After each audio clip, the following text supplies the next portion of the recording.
I can start. Good afternoon, everyone. My name is Adam Martian. I'm an employee experience manager at Rush University System for Health in Chicago, and was asked to join this meeting by my director, Eve Poxatek. So here I am. Thanks for welcoming me for day one. Wonderful. It's great to have you, Adam. Thanks for joining us. Robin, in the festive spirit. I love it. Are you having a holiday party today, or is it just the December spirit for you? December spirit and full transparency, a great way to cover the gray. I love it. Love See, that's December. Adam, that's what we're about here. Being real, be sharing, right? Honesty, transparency. So we do have a small group today. And again, if anyone wants to pop just your name and where you're coming from in the chat too, even for Adam's benefit. I think all of us have known each other for a little while. But I know, Jen, you have some updates, and then probably we can just keep this kind of a group discussion after that. Sounds good. Good to see everyone. I was joking the other day on our DEI call that now that I've seen people in person, I can evaluate how tall you are, and like I have a better idea of who people are. So if you were at conference, it was really good to see you. Few updates. If you were at conference, you hopefully met our new CEO, Dr. Lindsay. She is still head above water, but still learning as we come into the new year, all things. She has three different programs to wrap her head around, as well as our strategic plan that we completed, all of that. So she'll join our calls in the new year at least once, to say hello and to put a face to the name. But we are very grateful to have leadership back at NCHL. So looking forward to working with her. Because Joe's on the call, I'll share that our spring summit is underway. We're starting to plan for meeting up in Columbus at Ohio Health's administrative campus. So we'll be splitting our conference, like we mentioned at the fall events, that we're splitting our conference into two summits, one in the spring, so April 23rd and 24th, and then our fall events along with Gail Warden, our executive forum, and another summit. That gives us really the opportunity to split the topic areas and kind of dive in a bit deeper and have more meaningful conversations around the specific topics that we have under LIMS, because in 2025 we will have 7 different councils. So lots of topics to cover with. It didn't feel like we could cover everything in the amount of time we had. So be on the lookout for more save the dates and information about those events as we head into the new year. Other than that, just a friendly reminder that invoices did go out. So if you haven't seen it in your inbox, need a new copy, feel free to let us know. Happy to get that resent if need be. Other than that, we do have our white paper that we've kind of been talking about over the past couple months and talking about topics and things like that. So last chance to share if you have thoughts around the topic for 2025. I'm putting that form into the chat now. So if you have thoughts around the topic that we want to do for this small white paper, again, it would be you all sharing with us either best practices or case studies from your own organizations based on the topic that we choose. So more information to come on that as we decide on that topic and have a top picked. Last but not least, I want to make sure I covered everything. I think that's it. We do have new councils, like I mentioned, which all of the primaries will be getting information on those new councils. If you're a premium member, you get access to those automatically. And those are our Environmental Sustainability Council, Digital Health and AI, and then our Bridging Academia and Industry councils. So we're curating all of the content and kind of kickstarting those this month so we can have that ready to go for January. But looking forward to a busy 2025. But I'm also looking forward to the holidays to take a week and kind of reset before we kick all things leadership development and lens off for 2025. So those are all of my updates. Good to see you all, and I'm looking forward to the conversation today. Thank you so much, Jen. And I know we had a couple more people join. Anyone new to the council, or have you been able to join previous meetings? I want to give you a chance to do any introductions if we didn't get to. Hi, Jessica. I'm Laura Small. I am new. This is my first meeting that I've been able to attend. I am manager of leadership development at ConHealth. Wonderful. Great to have you, Laura. Thank you for joining Great us. to be here. And I was at the November NCHL conference in Chicago. It was fantastic. Oh, that's so great to hear. I know, I hope many of you had a chance to make it, and looking forward to those opportunities next year as well. Anyone else? Okay. All right. Well, as you saw, I think if you had a chance to look at the agenda, we were hopeful we would have enough folks to do a couple breakouts, but I think probably what we'll do, since we're such a small group together, is just keep it as is and have some discussion. We were, as Jen and I were talking about how to spend our time, we wanted to just give a couple of discussion prompts for us. I think it's nice as we end a year and then also start to think about strategizing for the next year, what some of our focuses are, any challenges that we're anticipating, also things that you would like this council to focus on, and maybe in line with some of those things that are on your mind as we cross that threshold into 2025. So one of the first questions that I would, if anyone is willing to kind of kick us off, is what are those priority focuses that are on your mind as you look to 2025? Anything in particular that you're going to be focused on from a leadership development standpoint? You know, any of the things that this group kind of spans and touches on. Priorities for 2025. I'll go first. Yes. Oh, yeah. Go ahead, Melissa. So I would say that some of our internal priorities, we have a big opportunity in the space of onboarding across the board. We have been in the unfortunate situation that our new employee orientation is still virtual. We want to bring that back in person and want it to completely be value added and maximize our time. So we're going to work days. So doesn't have to be 8 hours. Could it be 6 hours? So we're in that space of what is the right content, what strikes the right tone, what's the right balance. And then additionally to that is specific leader onboarding. We've kind of discovered that our leader onboarding process is a little bit like the Wild Wild West, in that it kind of depends on what role you just joined us in, how you are onboarded and things like that. And we want to create some consistent practices. And then finally, I would say for us, again, we have a big priority around standing up our corporate university. So pulling together a lot of pieces from across our enterprise under the umbrella of ConHealth University is what we're calling it. And so getting that stood up is a big priority for us. So just a few things. That's my top 3 items. How's that? Just a light list. I feel like we could spend all our time talking about any one of those items that you're focused on. So thanks for getting us kicked off, Melissa. And I think I also saw a hand. Elisha, am I pronouncing your name correctly too? I think I saw your hand up. Yes, you are. So thank you.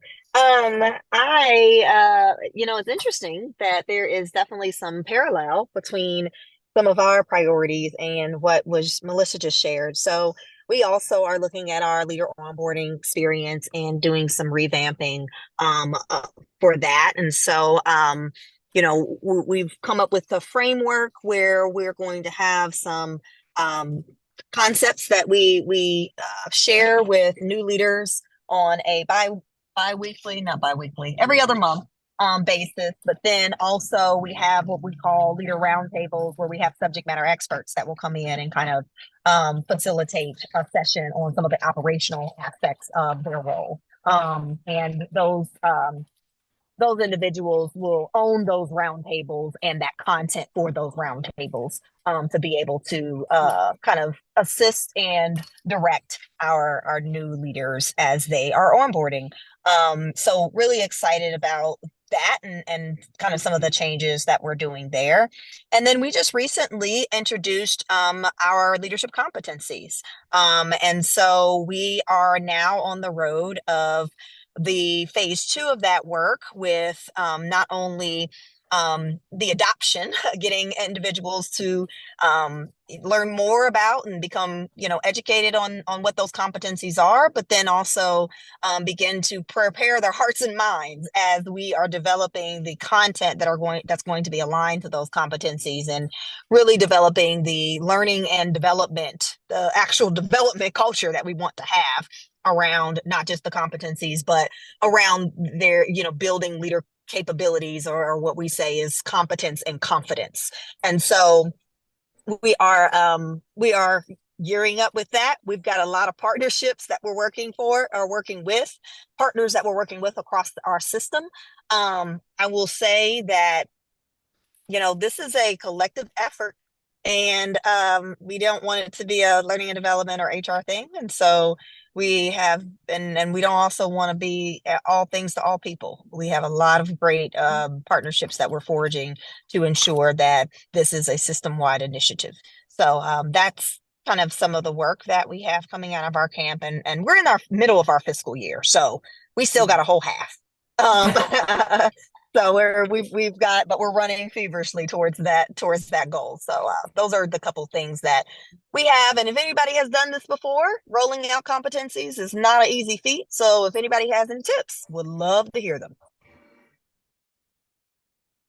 That's great. I know I've heard some others on this call share about their journey similarly. So I'm sure you'll have some takers on that to share. Thank you so much. And Bridget, I see your hand up too. Yes, hi, good afternoon, everyone. I'm Bridget Partey with Mass General Brigham. And so I'm seeing a trend and a lot of similarities. Listening just to the two ladies before me. So we have very similar opportunities, if you will, for us at MGB. We're going through a lot of change, like I'm sure a lot of other folks are doing, a lot of integration. And so that's causing a lot of change activity, if you will, throughout the organization. So that's a priority for us, as well as we're ramping up an executive leadership academy that our leader development team is putting together. So there's a lot of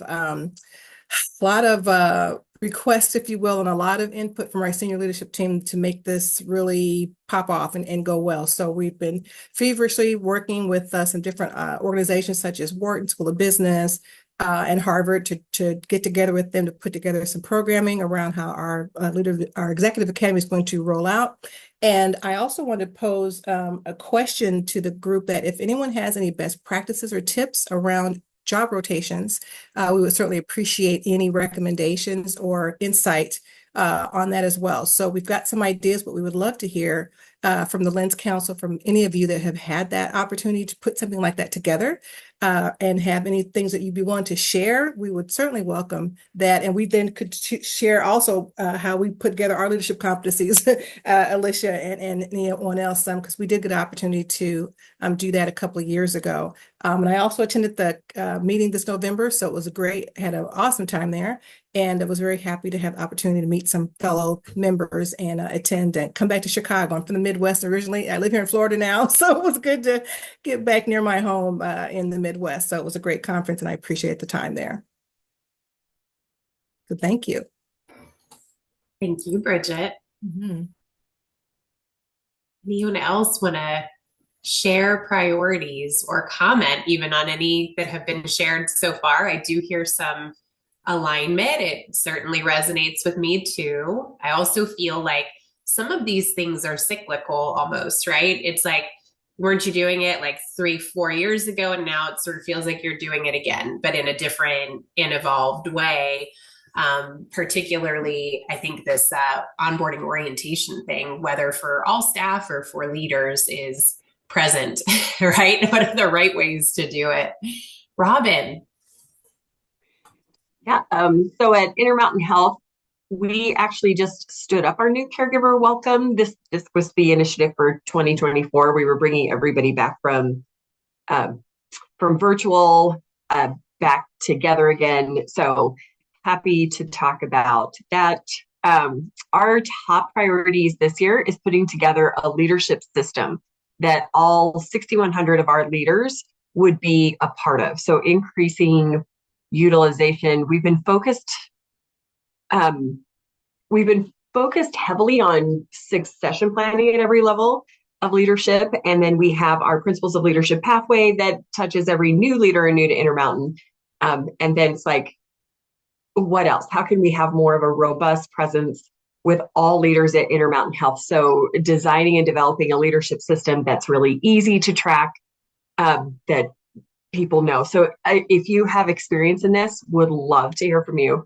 We're actually upgrading our leadership behaviors that are based on competencies to leadership roles this year. So the leadership roles, our leadership behaviors was a 2-year journey of investigating what do truly successful leaders do at Intermountain Health, not what we think you should do. It's what are the successful leaders at Intermountain Health actually doing? And so we're upgrading those to here's what to do. We find we have a very clarity-based organization. You probably do too, that it's very useful. So instead of mission obsessed, act with courage, empower each other, drive results, we're upgrading to leaders at Intermountain Health serve, align, guide, and empower. And the acronym just happily spells out SAGE. So there's so many fun things that we're really excited to build that out this year as well. And we're also launching to market our Nurse Leader Academy.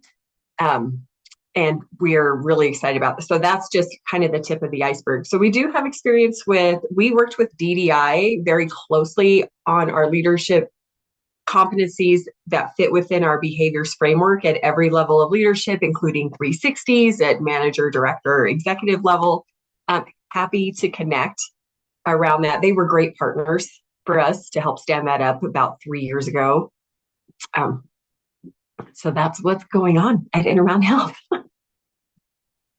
Awesome, Robin. Thank you so much for sharing. I'm not sure who had their hand up first. I can never remember in Zoom the order. Was it who? Oh, Melissa back out. Elisha, do you want to share? Uh-oh, now did I lose all hands? No, I'll go. Go ahead, Melissa. I'll just, Jess, in your wheelhouse, this might not be an issue because of that amazing presentation that your team did last year, but I think we have big opportunities in the space of how we're measuring the effectiveness of our learning and development, what we're delivering, how do we maximize how many people we put through it, those types of things. So certainly that presentation really was quite good and much to continue to learn from that. Thank you so much, Melissa. And Marielle from our team has been on a little road show with, I think, a number of you. So she is happy to connect always if anyone has interest in that dashboard and how we set it up. I will tell you, Melissa, it's still like an endless journey, right? For that to the point, how do you always truly measure effectiveness? And but I think it's really changed some of the ways, even as we report out on our end of year accomplishments, we're saying things beyond smile sheet stuff, right? 98% said this was useful, or, we got X number of people through. Now we're saying this amount changed their behavior as a result of this. And it's been really interesting. I think it goes back, all of us are always pondering at the end of, whenever, how will we know we've been successful? And it's allowed us, I think, to change some of the ways we've historically looked at those accomplishments. Elisha. Yeah, sorry about that earlier. I was struggling to get off mute. So I agree that if we could revisit that dashboard conversation, I would love that, because that was so very helpful, and just seeing all the different pieces. I would also wanted to add or ask of the group is marketing and branding. Would love to know how you all went about that, establishing a brand for internal and external brand for your leadership development programming, but also just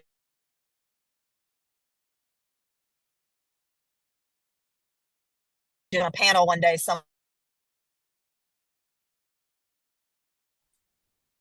Elisha, I think you might be cutting out a little bit. But You all I hear heard me? about marketing internally. Is that what it sounded like? Yes. Sort of Can you like all how hear they me? do it? Yeah, now I can.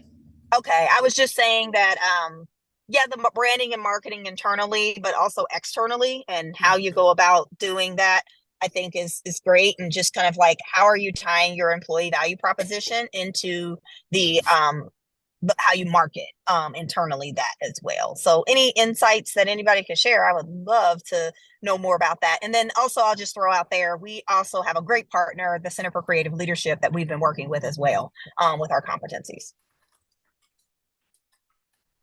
Yeah, they're great. We use them as well for our high potential, high performing program. Yeah, that's great. Thanks. Yeah, I know there were some exchanges, I think, on the discussion board maybe earlier this year. I think some talking about those internal marketing and external marketing strategies. And I know we've made some efforts, particularly in enhancing our high school recruitment pipeline out of high school into our organization. And one of our kind of sister teams to mine focuses on recruitment, branding, and marketing. And that's been an opportunity for us to highlight, I think, externally some of the investment in your ongoing development and career growth that would be part of joining the organization. So I know on our careers site, that's one of the areas that we've had a chance to really kind of enhance what's available. And also, of course, it sounds like a lot of us use similar strategies internally, but UPMC, we have 40 hospitals, 42 now technically, across a large geographic footprint in Pennsylvania primarily. But my team has been very virtual, especially since COVID.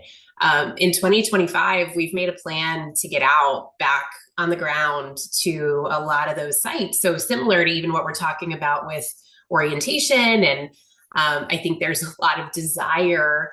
And I think it's a way that we can also just remind them a little differently that we're here and what we're here for, and to get some of that FaceTime, like real FaceTime in person with some of our leaders primarily across the organization. So just one of the things that we've done from that perspective is like, all right, well, now we're going to take it a little bit out of those typical communication channels and actually show up and engage and see how that goes. So we'd be happy to share a little bit more about that as it evolves over the coming months. But we'll see how that goes. It's about managing your brand, right? Yeah. So if you want to be known as having an exceptional learning and development brand, you've got to be out with the people managing it. Yeah, that's so great. True. Yep, it's true. Else, other priorities that are on your mind for 2025? Anybody want to share? Hey, Jessica, I'll jump in real quick. At Ohio Health, we're following the same pattern, really looking at our new leader onboarding.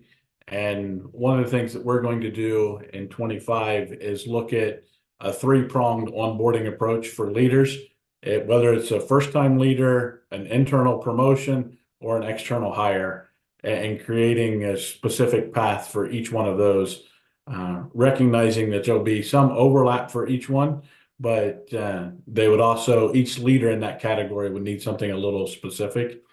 So really trying to hone in on that. And then at Ohio Health, we're up to 16 hospitals now, and really looking with each of those care site leaderships and the business partners to develop a specific onboarding plan for each site, and that the business partner or the care site leadership would run. That's fantastic, Joe. We've done a similar thing over the years, where we have sort of our kind of central overall orientation content, and then we've helped each local hospital business unit develop sort of some of their specific content. And it's been, I think, really helpful to create that local connection. My caution will be duplication of content and redundancy, because I've found that over many years of that, there gets to be this separation from what is at the core of what everyone's hearing and learning, and what are you repeating or even negating potentially in your content. Yeah. So it's a delicate balance, it seems. Yeah. How many times do they need to hear the mission and vision statement, right? Right. Or HIPAA. Folks love to teach on HIPAA like 7 times when someone comes on board. So, whoa. Because they're great. I love that 3-pronged approach, though, because you're right. There is something unique for each of those types of becoming a leader in the organization. And yeah, you've got me thinking on, we can't really do it one size fits all. It's a great opportunity. I saw, let's see, a couple things in the chat too. Melissa shared, we will also be fully implementing our leader profile, opportunities for leadership integration and measurement of behaviors. Bridget, for internal marketing, we work closely with our marketing team. We worked with Korn Ferry for our competency development. And Robin, does anyone have tools you use for succession planning, such as you've identified your successors, now what next steps or tools your leaders can use? It's a really great question, Robin, too, because this year, when you mentioned we are Oracle customers, and we just opened the module within our system to allow any leader to identify successors in our HCM. And so mostly we've focused on, or at least my talent management and OD partners have focused on educating our HR partners, who are more of the boots on the ground, working with leaders on how to use that, how to identify your successors. And I think this question, though, you're making me very curious. I don't know how much further we've taken it than that. Great, you've got some names identified. Now what? I think beyond the natural connection to our learning and development opportunities, but I think there are many more ideas of what is that kind of individual development plan, to your point of ensuring the readiness of those individuals. And that's fantastic. Yeah, Robin, it's a great question. And, many of you know Alice Wheeler, who left Ohio Health in August, and looking at her successor, that they're going to be challenged with is Alice left a great succession plan in progress, but there was never, all right, you've been identified, so now what do you do to make sure you stay ready and to get even more ready for that role? So it's one of the things that my team is going to help with, is really identifying what does that individual development plan look for each successor. So yeah, I think many of us have talked about succession planning, but then what? So if anybody has anything, we're going to try to develop it. So we'll love to take something that's already half created or fully created.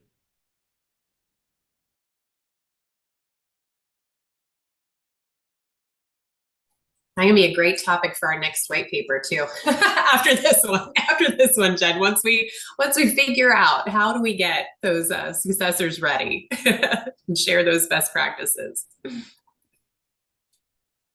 We're really struggling in that space too. We had a manager over succession planning, and we were well down the road, and that person left our organization, and it kind of created this void in that space. That another executive in our area is having to pick up, but we've had successes, and I can't say that they weren't by accident. And we have had some misses. We had somebody that was unfortunately identified as a successor years and years ago, and I think nobody really picked it up and looked at it closely. And most recently it was identified they didn't meet the min qual for the job, right? And so that was a really uncomfortable and unfortunate situation. So yeah, we have a lot of work to do in that space as well.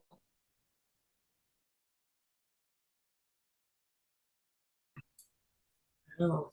Anyone else want to share any of those priorities? I think we're also kind of leading into some of the next question too about those greatest challenges that you're facing. I think, clearly that shapes often what those priorities are that we're focused on. But what are those challenges that are coming along that maybe look a little different now than they have in previous years?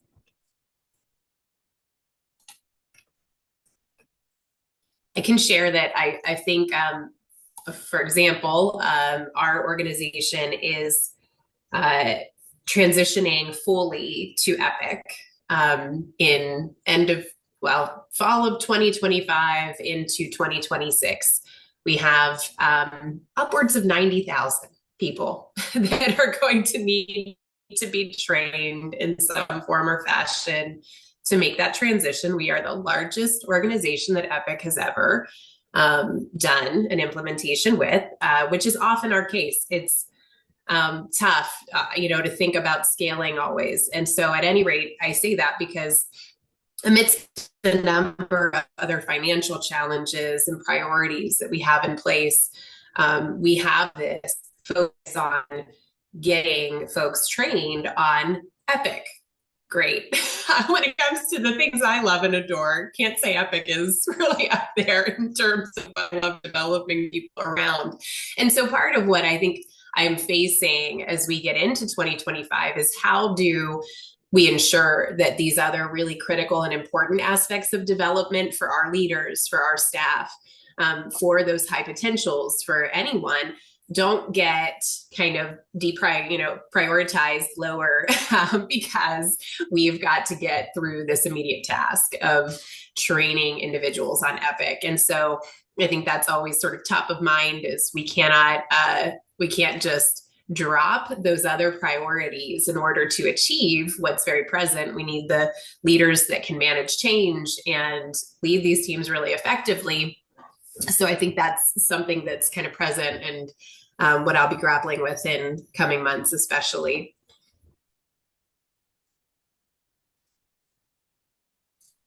So if anyone has tips on that, I'll take them. I'm curious, are you going from an electronic system that you currently use to Epic? Yes and no. Okay. We have a long history of integration as well. And so UPMC, when I started, was half the size that it is today. Sure. And so it's been integration of community hospital, another hospital, and we've allowed a lot of legacy systems to continue, which has led to lots of inefficiency, as you can imagine. And so this is absolutely the right thing to do to ensure that we are streamlined. So we do have current Epic users, but that's added some fun layers of complexity to how do we identify who's experienced and who's inexperienced and what bundle of training they get. And so we do certainly have some more experienced Epic users in certain areas, depending on what those legacy systems have been. But it will be, in the end, it will be a very good transition, just it will be. One that requires a lot of focus and attention. We're in the midst of our Workday work. We're going to Workday and we will launch January 1st, 2026. So the whole build and all of that, I understand the pain. We did Epic a long time ago, and not to take us down a rabbit hole, but I would say the one thing I would say to be aware of is for whatever reason, Epic allows you to do the same task about 10 different ways. So the learning and the development piece of that is really hard because they don't teach you one way to do any type of task. They teach you about 10 different ways. And so to get like consistent guides or tip sheets or anything like that, we found really difficult. So, and it's going to be awesome on the back end. Woo, woo, it's going to be great, Jessica. It will. Talk to me in 2027, right? And I'll tell you it was all worth it. Are there challenges that are shaping or impacting some of your priorities? I think for us, Jessica, in fact, I just got off a call with our chief people officer. We did a step back review with her the hour before. And it's with the introduction of AI, and we keep talking about how we're gaining all these efficiencies, and we still have the same amount of people and budgets. And so truly capturing what our efficiencies, where do they need to be? Where do they not need to be? Like we identified they don't belong in employee relations type things. AI should not be terminating people, although it could. Just because it can doesn't mean it should. So we're in this space of what is best practice? We've integrated Copilot where we encourage everyone to use it to find best practices. And now how are we measuring the effectiveness? What are the right things to measure so that we are using it responsibly and in this and balancing the human center? What's truly, because there are some studies that would say AI can show up more empathetic than human beings at times, yet we don't want to be relying on that either. So this is something top of mind for us. Fascinating. I know. And AI, it's been sort of this topic even for years as I've looked at like, what are the biggest focuses in learning and development? And like years ago, they were talking AI, but it wasn't so present, right? And now I feel like we're really kind of in the thick of it. And I will tell you, I just used Copilot to make a perfect one-day itinerary for a visit to New York City this Saturday. If anyone needs an idea of how to use Copilot, it was fantastic. Gave me directions to each location across it, family-friendly things to do. But it's true. There are so many. I was talking with our chief nursing leader yesterday, and this idea too of some of our leaders ascending who've always been in these clinical roles, and they're sending her an email with 8 attachments and 15 paragraphs, right? And how do you use things like AI to, keep this succinct, summarize it for me? There's so many ways, and I think, but there's still a lot of caution around some of those practices as well. But really interesting consideration, and your point of how does that impact or should impact our budgets, resources, the do's and don'ts of use. Very interesting one for us to keep exploring. Mm-hmm. What else?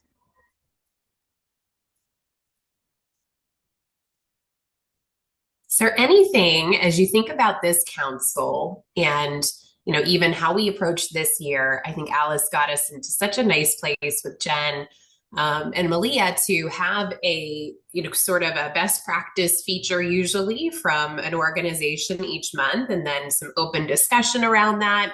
I think that we could have some of the same thoughts as we go to 2025. What's been really useful for you from the council? What would you like us to focus on in the coming year? Would love to hear any of those thoughts and considerations as we start to plan as well.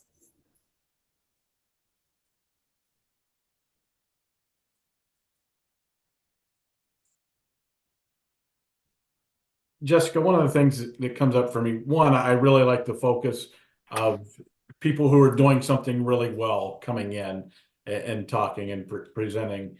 The other one that's on my mind that I would love to partner with people that do this well is the micro content, whether it's an hour-long session or 30 minutes, whatever. What are you doing for micro content for your leaders, and how do you get it out? And my team, we're a team of 6 and trying to produce new content in either 30-minute or 1-hour increments each month. And so that's where I could see a great overlap for us on here to be able to share content of like, hey, here's what we've already created. What are you creating? And is there a way to share content like that to support our leaders in microbursts. Love that. Thank you so much, Joe, for sharing. Like that idea. What else? Have you liked those sort of features, to Joe's point, of people who are doing something really well and coming and sharing it with the council? I think it was well done last year. I think Jen, or this year, it's not next year yet, when you reached out and sort of asked us, what is going really well in your shop and what might you want to feature. I'm thinking too, one of the things that we are on a continued journey with, and I know some of you have talked about too, is skills and alignment with learning and alignment with roles. And we have been doing a pilot with our HR team, which is about 700 people, and using some generative AI to identify skills, to tie learning to that, both LinkedIn learning and our own instructor-led education, and seeing how that's going so that we can potentially scale that more broadly across the organization. Don't have a ton of data yet, but certainly could be something that we'd be happy to share on as we get close to the wrap up of the pilot in the spring. But anything like that that you're thinking about, you're working on. People have shared some great things today. I think that we'd all be curious to see how it's shaping up and how it's going. Any other thoughts or considerations for the group as we think about how to spend our time?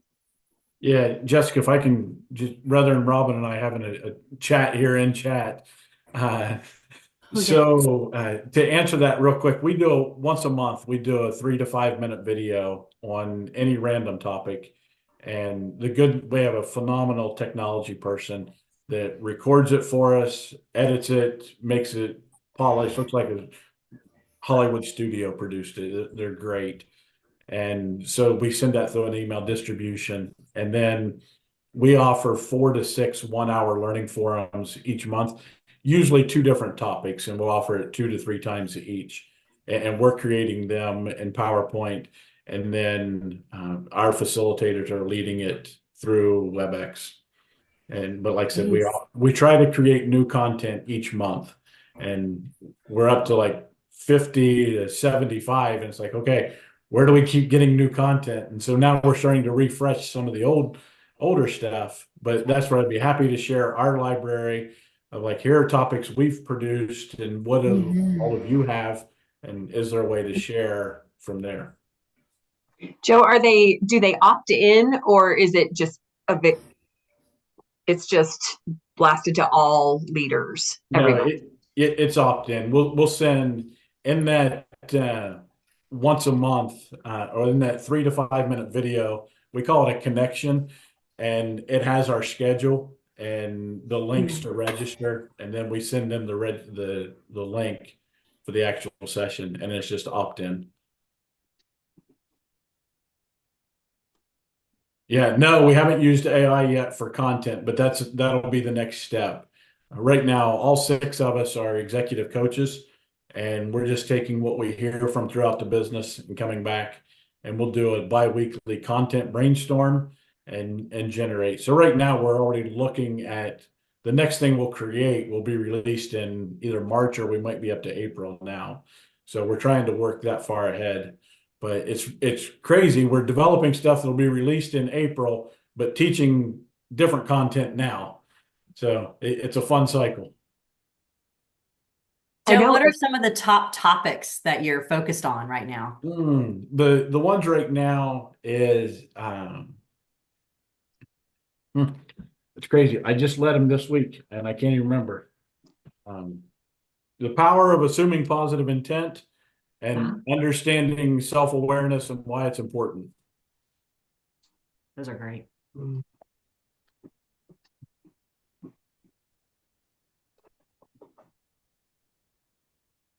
Those are fantastic. And Joe, do you also, in addition, offer kind of a catalog of instructor-led courses, or is it focused on that topic for the month, the way that you've rolled this out? Great question. We have core content that's there and stable, and we look at it kind of like a streaming service. And here's the core product, you can get that, and then if you want, you can dock into all these other avenues where we're sending out content as well. Yeah, that's really interesting. Thank you. Yeah. Elisha, I saw you ask a question in the chat too about using AI to design content, and if anyone is doing that. Robin, you said you've experimented with it as a place to start. We can see gaining instructional design efficiencies. I can share too that I know my team certainly uses it, especially with like scenarios. Like, give me easy ways rather than trying to brainstorm yet another scenario based on this situation or key learning you're trying to relay. And then also my team that creates self-paced learning, we use Articulate, and we are upgrading to the AI enhanced version in February. And so I think that will create some efficiencies. That team predominantly works with subject matter experts to create, I wouldn't say so much soft skills, but more clinical education. But I can see some of the ways we use things like Articulate Rise to create supplemental resources for courses. So we create like learning links, we call them, and then we'll have different kind of tabs, you know, here are some additional resources. Here's a podcast you might want to listen to. Here are books related to the topic. Here's a guide that you could use for a difficult conversation, something along those lines. And I can see the ways that the AI enhancement will help us not having to start from scratch too.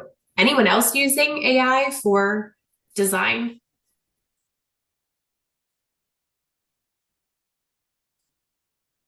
Yeah, Elisha. I got a follow-up question to that. So part of our next phase of work is also kind of what we rolled out the table of contents of our leadership competencies. Now it's time to write the chapters. And so I'm curious if, and do some leveling. I'm curious if there's any way to leverage AI, or anybody has leveraged AI for something like that, because I would love to, you know, make that go a little faster if possible. I think certainly, I know for me, if I do have, hey, we need something on a new topic, I design some content for leaders to deliver on occasion. And so when I especially need a starting point with like, here are my high level objectives, give me an outline, it will help me. And I'll find too that I need to do just some refining. But when I'm stuck, it is such a good way to get me moving. The thing that I think you need to keep in mind, right, is the kind of proprietary information, is that anything that you share then becomes available. So I think those are some of the bigger considerations with it. But I know just personally, yes, I'm a fan of using it to help me to get started, or to give me some resources of what's out there that I can kind of keep researching myself too. Thank you. Mm-hmm. You know, we have a few minutes left. Any other thoughts? Again, you know, feedback on what's gone well, what you'd like to continue, and feel free, you know, to send those on to me, or sorry to offer you up, Jen, after today too, though. I think we're all, and so appreciate your engagement, always great discussions with this group, and want to make sure that we continue that in 2025. So love hearing your input and your feedback.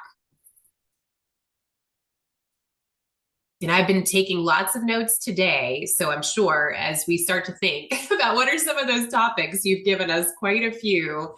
And I wrote down who talked about what, so I can say, hey, Robin, you ready to talk about how that onboarding's going? Let's hear about it. Okay. Well, anything else, Jen, before we wrap up? Nothing that I can think of. The only thing I will say, in 2025, we are going to start doing benchmarking with each of our councils. So, like, no more than 8 questions because survey fatigue is real.